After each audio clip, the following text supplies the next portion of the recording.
En el aire de la costa, cálido y espeso, se mezclaba el aroma de la sal con el perfume desconocido de las flores de una tierra que aún no tenía nombre para ellos. El año era 1519.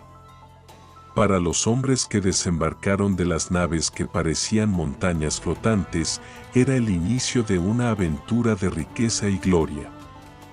Para el imperio que dominaba el corazón de esa tierra, era el cumplimiento de un antiguo y terrible presagio. La noticia viajó más rápido que el viento, llevada por corredores que devoraban leguas sin descanso. Cruzó selvas, escaló montañas y atravesó valles hasta llegar al centro del universo conocido, la Gran Tenochtitlán. Las palabras que llegaron a los oídos del Tlatoani, Moctezuma Xocoyotzin, no hablaban de hombres, sino de torres flotantes, de bestias que corrían como el viento y de seres de piel pálida, con vello en el rostro y armas que escupían fuego y trueno. El corazón de Moctezuma, el señor de la Triple Alianza, era un campo de batalla.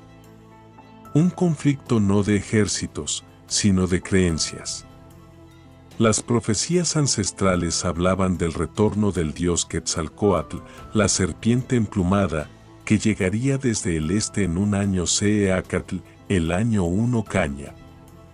Y por una cruel coincidencia del destino, 1519 era precisamente ese año.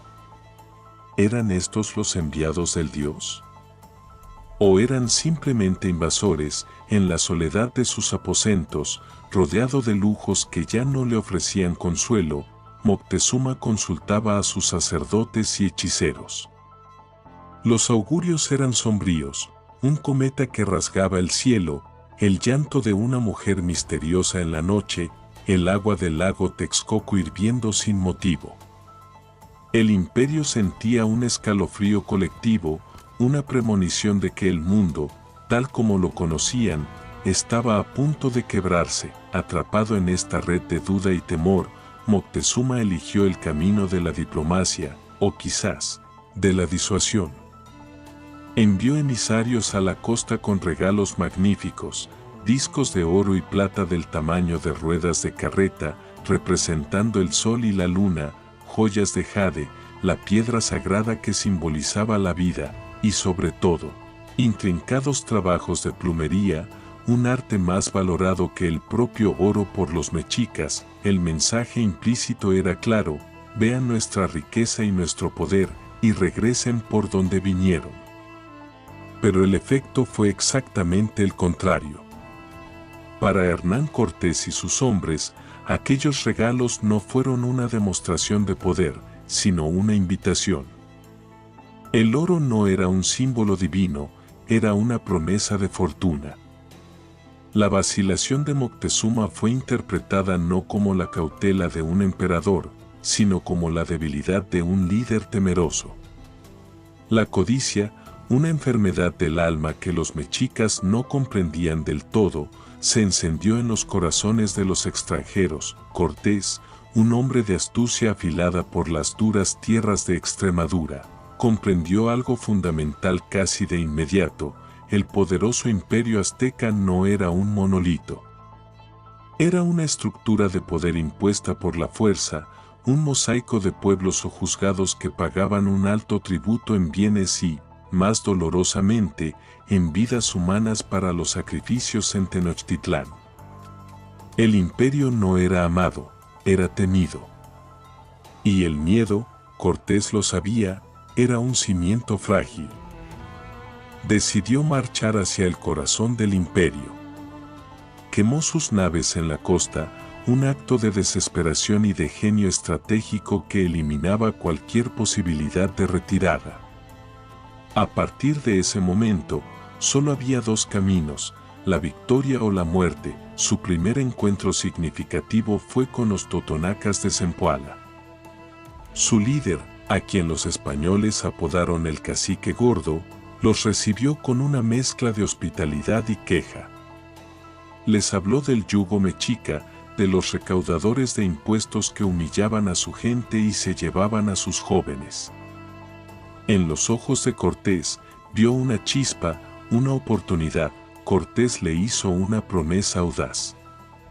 Le dijo que venía en nombre de un rey poderoso al otro lado del mar para deshacer agravios y traer justicia.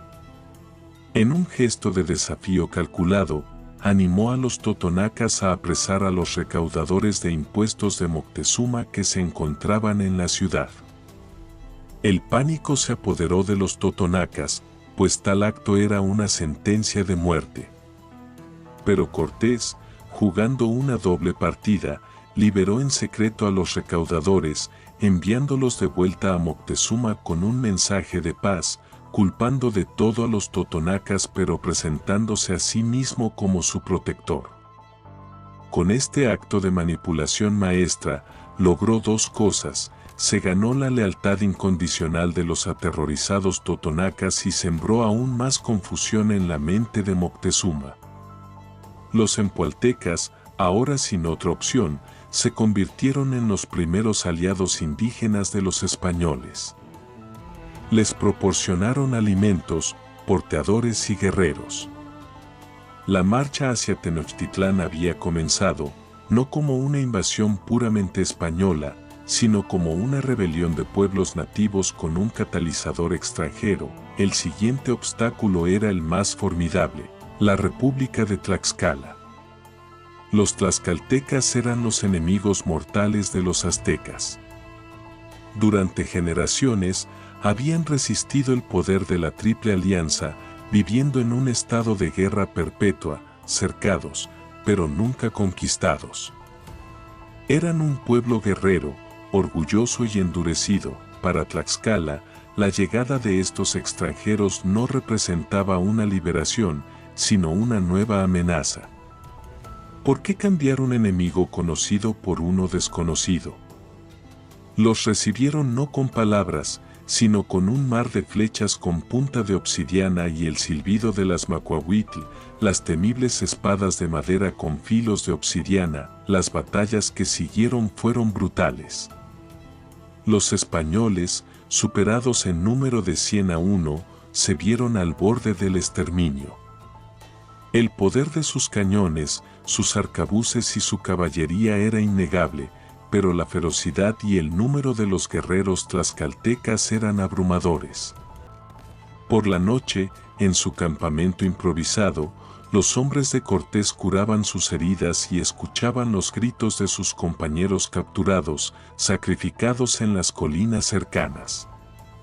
El miedo era un compañero constante, pero la tecnología militar española, aunque no los hacía invencibles, sí los hacía increíblemente difíciles de derrotar en campo abierto. Cada batalla, aunque costosa, terminaba en una retirada ordenada de los tlaxcaltecas, dejando miles de sus guerreros muertos por cada español caído. Dentro de Tlaxcala, el liderazgo estaba dividido. El joven y valiente Xicoténcatl Tlaxayacatzin abogaba por continuar la lucha hasta aniquilar a los invasores. Pero el anciano y sabio Xicoténcatl el Viejo, junto con otros senadores, comenzó a ver la situación de otra manera. No habían logrado derrotarlos. Y habían oído hablar de cómo estos extranjeros habían desafiado a los recaudadores de Moctezuma. Quizás, solo quizás, el verdadero enemigo no eran estos hombres de metal, sino el enemigo de siempre, el que los había asediado por generaciones. La frase que cambiaría la historia de México comenzó a susurrarse en los consejos de Tlaxcala: el enemigo de mi enemigo es mi amigo. Finalmente, la lógica de la supervivencia se impuso al orgullo. Tlaxcala depuso las armas y abrió las puertas de su ciudad a Cortés. La alianza fue sellada. Fue un momento que desafiaba la lógica del mundo mesoamericano. Los tlaxcaltecas, el escudo que había resistido a los mexicas, ahora marchaban junto a los extranjeros.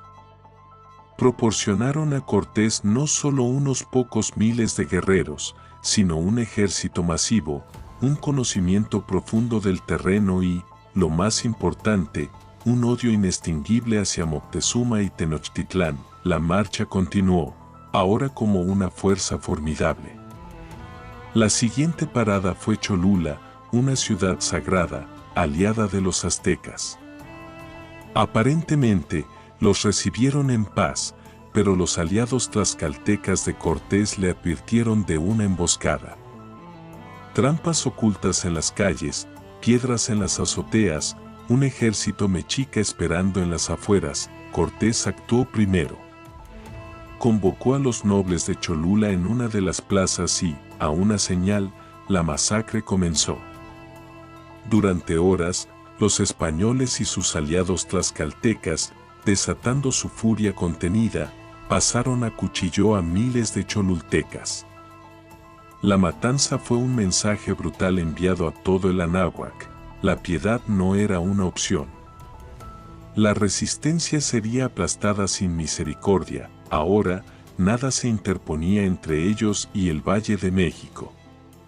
Ascendieron por los pasos entre los grandes volcanes, el Popocatépetl y el Iztaccíhuatl, y desde esa altura, vieron por primera vez su destino. No hay palabras, ni en su lengua ni en la nuestra, que pudieran prepararlos para lo que vieron. En medio de un vasto lago de aguas cristalinas, conectada por 3 inmensas calzadas, se erigía una ciudad que parecía sacada de un sueño, Tenochtitlán. Torres blancas, templos que se elevaban hacia el cielo, un enjambre de canoas surcando los canales. Era más grande y más majestuosa que cualquier ciudad que hubieran visto en Europa. Para los soldados españoles, era la promesa de una riqueza inimaginable. Para los guerreros tlaxcaltecas, era la visión del corazón de su enemigo, finalmente al alcance de su venganza. El 8 de noviembre de 1519, ese ejército híbrido, una mezcla de acero europeo y obsidiana mesoamericana, de codicia y de venganza, avanzó por la calzada de Iztapalapa. Moctezuma, finalmente resignado a su destino, salió a su encuentro. Allí, en el puente, se encontraron 2 mundos: el conquistador y el tlatoani. El hombre que creía en un solo Dios y el hombre que vivía en un universo de presagios. Se miraron a los ojos, ignorantes del torrente de sangre y fuego que su encuentro desataría, un encuentro que marcaría el fin de una era y el doloroso nacimiento de una nueva nación. La marcha había terminado, pero la conquista, la verdadera y brutal conquista, apenas estaba por comenzar.